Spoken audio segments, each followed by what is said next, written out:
Welcome back to the channel, everyone. I'm Danny. This is Retired Dream Life, and I've got a special video for you. Behind me, I have a little bit of an issue, and I need something to help me with it. What it is I've got some really steep slope. I'm going to show you some drone footage right now, let you see what I'm dealing with. As you can see, I got a little bit of long grass. I need to get rid of it. Unfortunately, it's kind of hard to pick up on camera. These hillsides are very steep. So steep that I'm not willing to take my tractor with the bush hog on it on these hillsides. They're just too steep. However, I've been looking around for something like a Ventrax or something like that, some type of a slope mower, and I've got a very interesting one to show you. So let's go over and take a look at that, and you'll see what I'm talking about. And here's the machine I purchased in order to take care of that grass that's on them slopes. It's a freaky looking little thing. It is a Dewey's ATM 72, manufactured by Harper Industries, and I believe it's in Harp, Kansas. They're still manufacturing these things, much nicer than this one. This is in pretty rough shape. It's been through several owners over the years. It's got a little diesel engine in it. I believe it's a three-cylinder,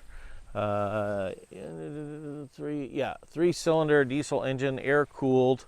I'll be showing you more about this, and I'll put the specs that I have on it at the end of the video. So this is all hydraulic. You'll see that the blades are spun by a hydraulic motor.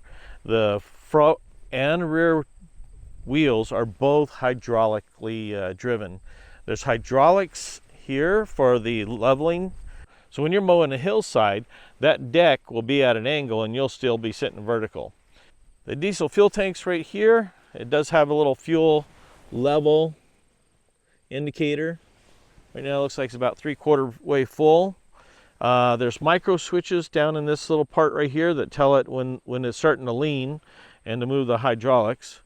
Just noticed, looks like we got a hydraulic leaking seal right here, so that needs to be addressed. I knew about the hydraulic hose. He mentioned that it's leaking from down here, so that needs to be pressure washed. That's the first thing I'm going to do. Is I'm going to drive it over to the shop and pressure wash it and kind of clean it up, and then see where the leaks are coming from, so I know everything about this. Let's see, a few things that I know that are damaged. Obviously this light's missing. There's a light on this side up there that's missing. It's got one here, it's got one over here. Don't know if they work. The bracket that holds the exhaust on is not welded to that anymore. There's some wires that come out in various places that are not connected. This is a little bit damaged. I'll just replace that with something else. The hood itself is cracked. It's fiberglass. I'll show you in the hood in just a second. Some of the things about it, it has a hydraulic reservoir tank, obviously. That's it right there underneath. It looks like it can hold probably 4 or 5 gallons at least. What else? That's the hydraulic parking brake, which is not working on this unit, and we found that the front line was actually crimped and cut.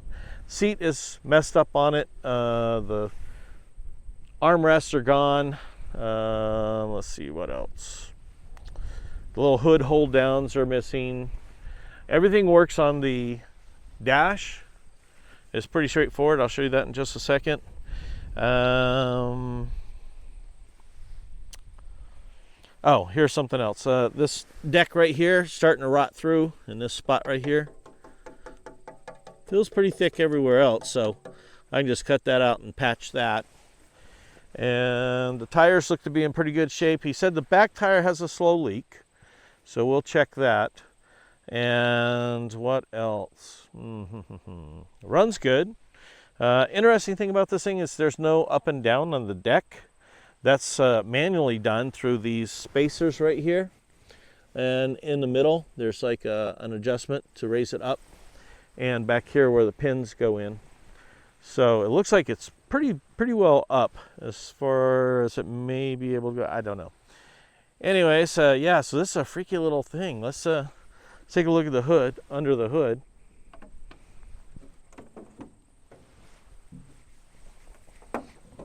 Oh, I got to put this hold down on. There we go. So the steering's hydraulic as well. That wheel will turn, I think, almost up to 90 degrees. But that's the hydraulic cylinder which moves it left and right. There's the battery oil cooler. It does have a fan. You can turn the fan on. Like I said, it is air cooled, so there's the inlet for the air that cools it. Other side might be able to show it better. So inlet air comes in there, goes in here and goes across the cylinders.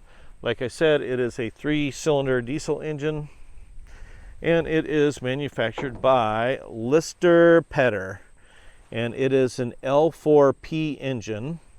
That's there. This is the air filter. We got fuel, the high pressure fuel pump. You've got a fuel filter in there. There's your oil filter. There's your oil dipstick. That's your fill port, oil pressure sending unit. And let's see what else is up inside there. Looks like a temperature sensor for the cylinder heads.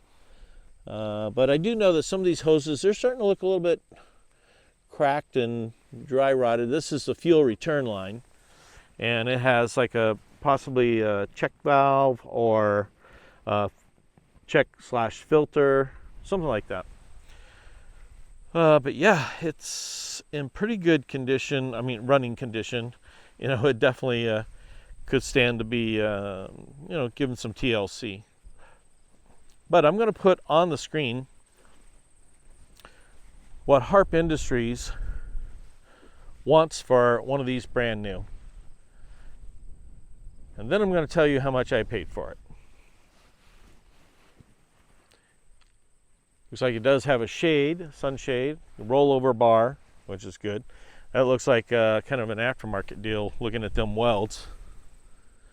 It looks like my kind of weld. Not pretty, but it'll hold it. And it is missing one bolt, so it needs a bolt there. And I'll talk about these maybe later. If you want to, well, I can tell you now, because these are independent sides and they're at a slight angle, so that's how it can cut. If you need to bring this up to, check the blades or something like that, then you lean the thing over, close those valves to trap the hydraulic fluid in there, and then bring it back up, and it'll bring that side up with it. How, I don't know. Because once it's leaned over, if you trap it and try to lean it back up, yeah, I don't know. I'll take a look at that in a moment. Let's see.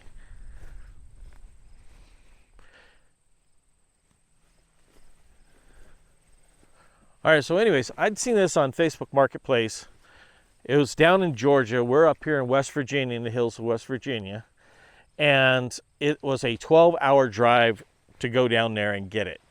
And the guy was asking $6,000. And I felt it was probably worth that. I hadn't seen it yet.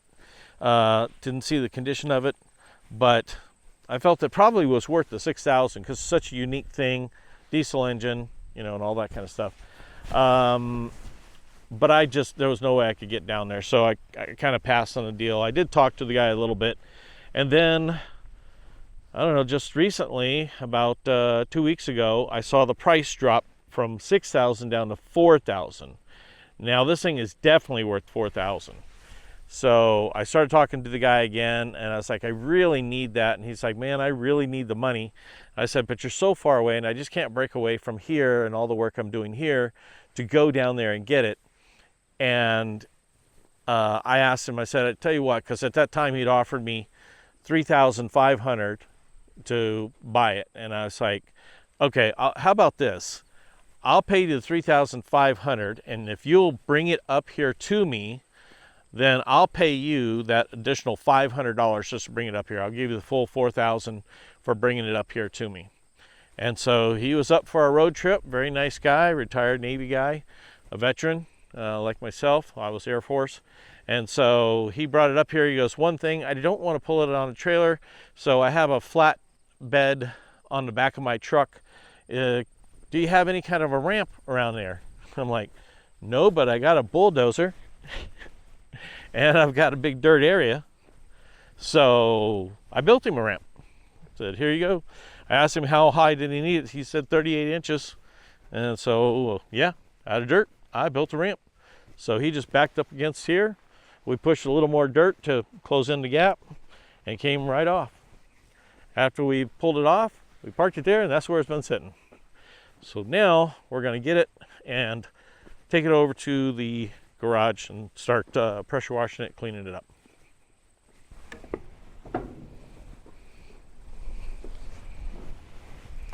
Forward and back is on this pedal. It's kind of hard to find the neutral spot. Feels like right about there is neutral.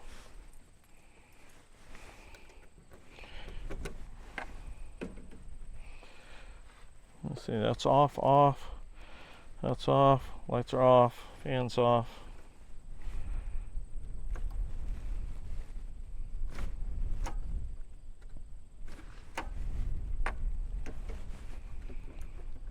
Volts shows that it's only about 10.5 volts.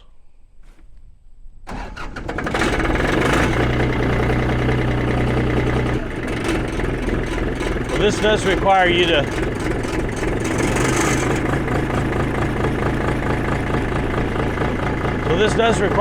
turn it and hold the key. All right, let's get it over to the shop.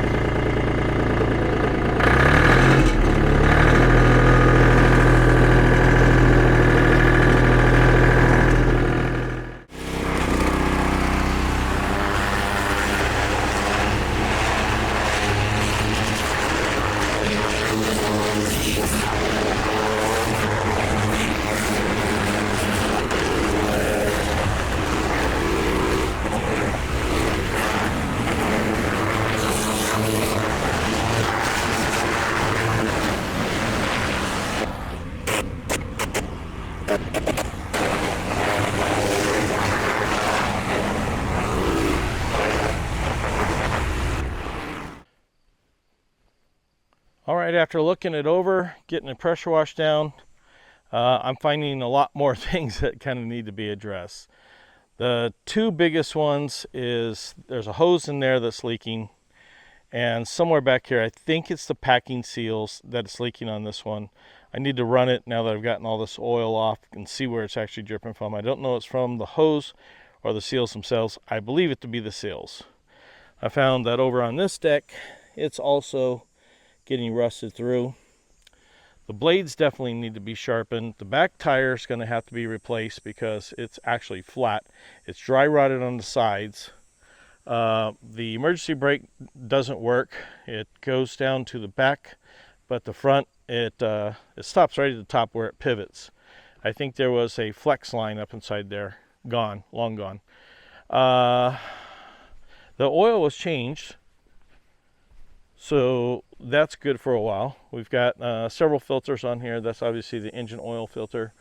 There is a white hydraulic filter down here for the hydraulic fluid. I just fixed the air box here. There was a big crack and air was getting around the screw here. I just wanted to make sure that it comes through the other way. Put a washer in there and epoxied it in after cleaning it, and then put some of that duct tape, air conditioner ducting tape on the outside there. So that's good. And obviously need a new seat. We need the bungees for holding the hood down, repair the hood itself, take off these lights. I'm thinking about maybe actually getting a little LED light to go there and there. What else?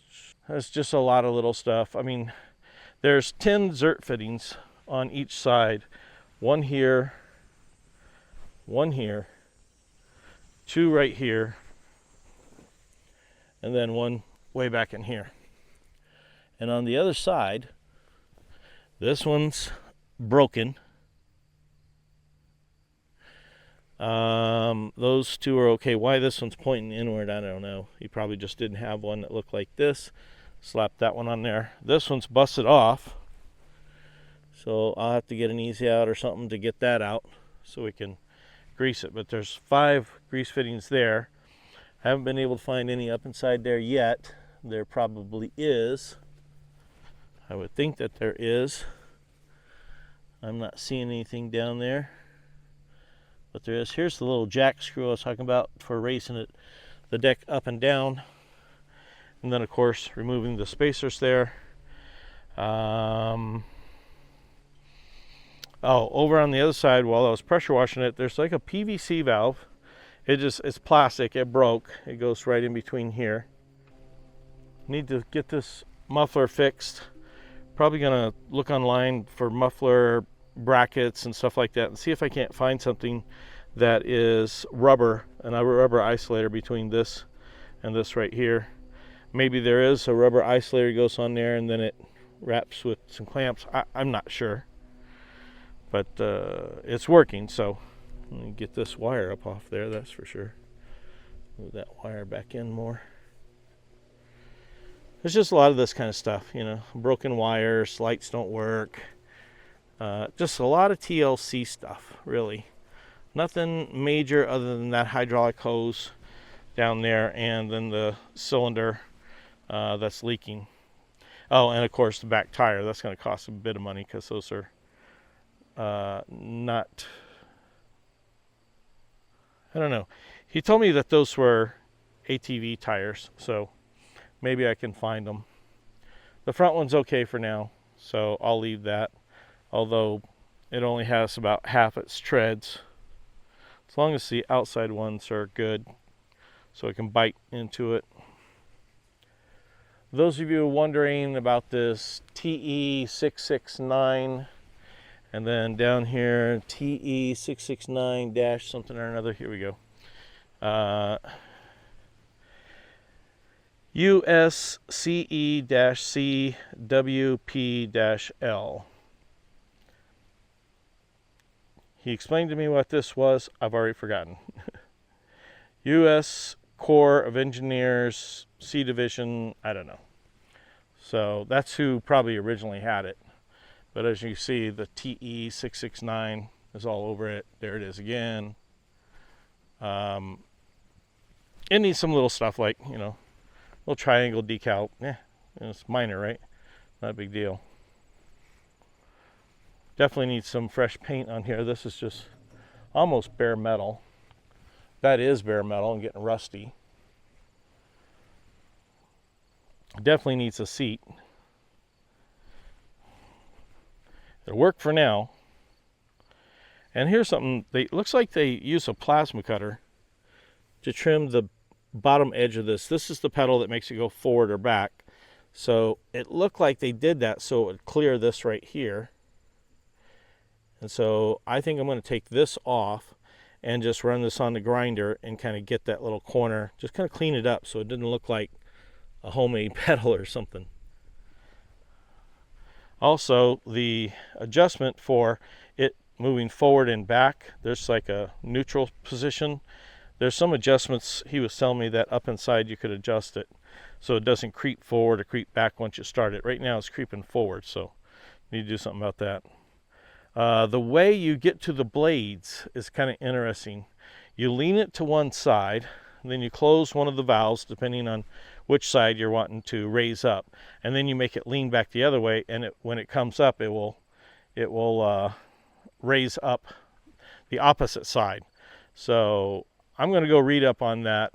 It talks about it here, I believe. No, that's just all the caution stuff. Serious injury or death. Caution. And I think it says down here, no.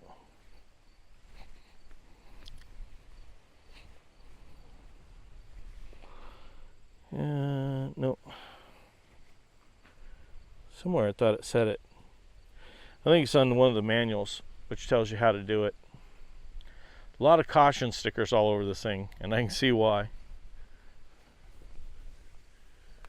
Seats made in USA, outside of Wisconsin. Seats manufacturing. Interesting. And it does have like that spring, I can't push it. When you sit on it, it's kind of spring ride. So that's nice. You know, it's missing little things like a screw here, a screw on the other side, the bolt here, I think I mentioned earlier.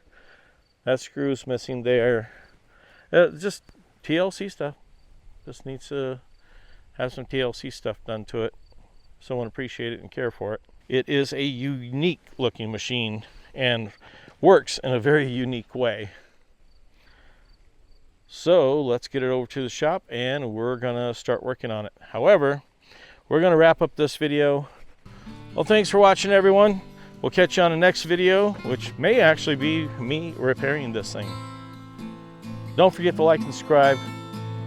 Again, we'll see you on the next video.